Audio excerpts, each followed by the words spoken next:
जय गुरु जी। शुक्राना गुरु जी। सारी संगत को जय गुरु जी। ओम नमः शिवाय। शिव जी सदा सहाय।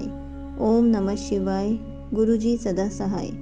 शिव पुराण का 21वां अध्याय। अग्नि यज्ञ, देव यज्ञ और ब्रह्म यज्ञ का वर्णन। ऋषियों ने कहा, प्रभु, अग्नि यज्ञ, देव यज्ञ और ब्रह्म यज्ञ का वर्णन करके हमें कृतार्थ करें।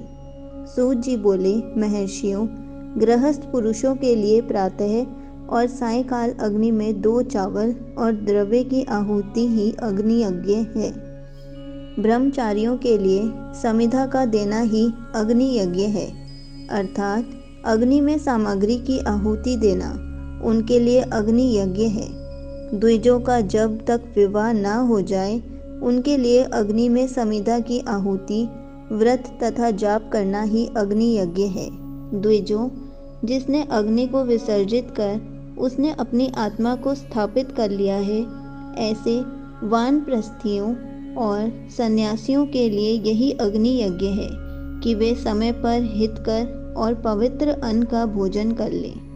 ब्राह्मणों, सायंकाल अग्नि के लिए दी आहुति से संपत्ति की प्राप्ति होती है तथा प्रातःकाल सूर्य देव को दी आहुति से आयु की वृद्धि होती है। दिन में अग्निदेव सूर्य में हो प्रविष्ट हो जाते हैं, अतः प्रातःकाल सूर्य को दी आहुति अग्नि यज्ञ के समान ही होती है। इंद्र आदि समस्त देवताओं को प्राप्त करने के उद्देश्य से जो आहुति अग्नि में दी जाती है वह देवज्ञ कहलाती है। लौकिक अग्नि में प्रतिष्ठित जो संस्कार निमित्तिक हवन कर्म है वह देवज्ञ है। देवताओं को प्रसन्न करने के लिए नियम से विधि पूर्वक किया गया यज्ञ ही देवज्ञ है। वेदों के नित्य अध्ययन और स्वाध्याय को ब्रह्म यज्ञ कहते हैं। मनुष्य को देवताओं की तृप्ति के लिए प्रतिदिन ब्रह्मज्ञ करना चाहिए। प्रातःकाल और सायंकाल को ही इसे किया जा सकता है। अग्नि के बिना देवज्ञ कैसे होता है, इसे श्रद्धा और आदर से सुनो। सृष्टि के आरंभ में सर्वज्ञ और सर्वसमर्थ महादेव शिवजी ने समस्त लोकों के उपकार के लिए वारों की कल्पना की। भगवान शिव संसार रूपी रोग को दूर करने के लिए वैद्य हैं, सबके ज्ञाता तथा समस्त औषधियों के औषध हैं। भगवान शिव ने सबसे पहले अपने वार की रचना की जो आरोग्य प्रदान करने वाला है। तत्पश्चात अपनी माया शक्ति का वार बनाया जो संपत्ति प्रदान करने वाला है। जन्म काल में दुर्गतिग्रस्त बालक की रक्षा के लिए कुमार के वार की कल्पना की। आलस्य और पाप की निवृत्ति तथा समस्त लोगों का हित करने की इच्छा से लोक रक्षक भगवान विष्णु का वार बनाया। इसके बाद शिवजी ने पुष्टि और रक्षा के लिए आयुकर्ता, त्रिलोक सृष्टा, परमेष्टि, ब्रह्मा का आयुष कारक वार बनाया। तीनों लोकों की वृद्धि के लिए पहले पुण्य पाप की रचना होने पर लोगों को शुभाशुभ फल देने वाले इंद्र और यम के वारों का निर्माण किया। ये वार भोग देने वाले तथा मृत्यु भय को दूर करने वाले हैं। इसके उपरांत भगवान शिव ने 7 ग्रहों को इन वारों का स्वामी निश्चित किया। ये सभी ग्रह नक्षत्र ज्योतिर्मय मंडल में प्रतिष्ठित हैं। शिव के वार के स्वामी सूर्य हैं। शक्ति संबंधी वार के स्वामी सोम, कुमार संबंधी वार के अधिपति मंगल, विष्णु वार के स्वामी बुध, ब्रह्मा जी के वार स्वामी बृहस्पति, इंद्र वार के स्वामी शुक्र व यम वार के स्वामी शनि हैं। अपने अपने वार में की गई देवताओं की पूजा उनके फलों को देने वाली है। सूर्य आरोग्य और चंद्रमा संपत्ति के दाता है। बुध व्याधियों के निवारक तथा बुद्धि प्रदाता है। बृहस्पति आयु की वृद्धि करते हैं। शुक्र भोग देते हैं और शनि मृत्यु का निवारण करते हैं। इन 7 वारों के फल उनके देवताओं के पूजन से प्राप्त होते हैं। अन्य देवताओं की पूजा का फल भी भगवान शिव ही देते हैं। देवताओं की प्रसन्नता के लिए पूजा की 5 पद्धतियां हैं। पहले उन देवताओं के मंत्रों का जाप, दूसरा होम, तीसरा दान, चौथा तप और पांचवा वेदी पर प्रतिमा में अग्नि अथवा ब्राह्मण के शरीर में विशिष्ट देव की भावना करके 16 उपचारों से पूजा तथा आराधना करना।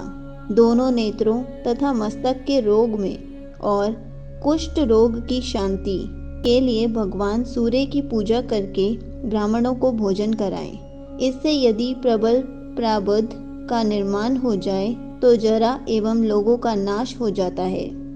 इष्ट देव के नाम मंत्रों का जाप वार के अनुसार फल देते हैं। रविवार को सूर्य देव और अन्य देवताओं के लिए तथा अन्य ब्राह्मणों के लिए विशिष्ट वस्तु अर्पित करें। यह साधन विशिष्ट फल देने वाला होता है तथा इसके द्वारा पापों की शांति होती है। सोमवार को संपत्ति व लक्ष्मी की प्राप्ति के लिए लक्ष्मी की पूजा करें तथा पत्नी के साथ ब्राह्मणों को घी में पका अन्न भोजन कराएं। मंगलवार को रोगों की शांति के लिए काली की पूजा करें। उड़द, मूंग एवं अरहर की दाल से युक्त अन्न का भोजन ब्राह्मणों को कराएं। बुधवार को दधि युक्त अन्न से भगवान विष्णु का पूजन करें। ऐसा करने से पुत्र मित्र की प्राप्ति होती है। जो दीर्घायु होने की इच्छा रखते हैं वे बृहस्पतिवार को देवताओं का वस्त्र, यज्ञोपवीत तथा घी मिश्रित खीर से पूजन करें। भोगों की प्राप्ति के लिए शुक्रवार को एकाग्रित होकर देवताओं का पूजन करें और ब्राह्मणों की तृप्ति के लिए षड्रस युक्त अन्न दें। स्त्रियों की प्रसन्नता के लिए सुंदर वस्त्र का विधान करें। शनिवार अपमृत्यु का निवारण करने वाला है। इस दिन रुद्र की पूजा करें। तिल के होम व दान से देवताओं को संतुष्ट करके ब्राह्मणों को तिल मिश्रित भोजन कराएं। इस तरह से देवताओं की पूजा करने से आरोग्य एवं उत्तम फल की प्राप्ति होगी। देवताओं के नित्य विशेष पूजन, स्नान, दान, जाप, होम तथा ब्राह्मण तर्पण एवं रवि आदि वारों में विशेष तिथि और नक्षत्रों का योग प्राप्त होने पर विभिन्न देवताओं के पूजन में जगदीश्वर भगवान शिव ही उन देवताओं के रूप में पूजित होकर सब लोगों को आरोग्य फल प्रदान करते हैं। देश, काल, पात्र, द्रव्य, श्रद्धा एवं लोक के अनुसार उनका ध्यान रखते हुए महादेव जी आराधना करने वालों को आरोग्य आदि फल देते हैं। मंगल कार्यों के आरंभ में और अशुभ कार्यों के अंत में तथा जन्म नक्षत्रों के आने पर गृहस्थ पुरुष अपने घर में आरोग्य की समृद्धि के लिए सूर्य ग्रह का पूजन करें। इससे सिद्ध होता है कि देवताओं का पूजन संपूर्ण अभिष्ट वस्तुओं को देने वाला है। पूजन वैदिक मंत्रों के अनुसार ही होना चाहिए। शुभ फल की इच्छा रखने वाले मनुष्यों को 7 दिन अपनी भक्ति के अनुसार देव पूजन करना चाहिए। निर्धन मनुष्य तपस्या व व्रत आदि से तथा धनी धन के द्वारा देवी देवताओं की आराधना करें। जो मनुष्य श्रद्धा पूर्वक इस तरह के धर्म का अनुष्ठान करता है वह पुण्य लोक में अनेक प्रकार के फल भोगकर पुनः इस पृथ्वी पर जन्म ग्रहण करता है। धनवान पुरुष सदा भोग सिद्धि के लिए मार्ग में वृक्ष लगाकर लोगों के लिए छाया की व्यवस्था करते हैं और उनके लिए कुएं, बावली बनवा कर पानी की व्यवस्था करते हैं।